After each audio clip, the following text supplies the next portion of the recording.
This is how the exponential factory works. At the beginning, the factory prints its own payout button, and you can buy it.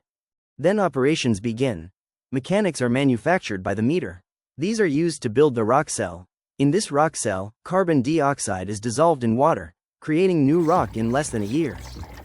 When fully operational, this tunnel is completely filled with rock flour for petrification.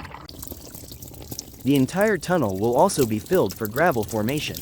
The rock layers can grow significantly faster than the annual rings of trees. Because the tunnel continues to be built, the rock grows exponentially.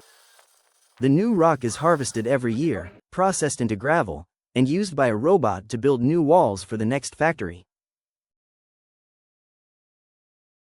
By selling these new rock cells, the system covers its own operating costs. And the carbon dioxide credits? They are sold and paid out to you in full via your button.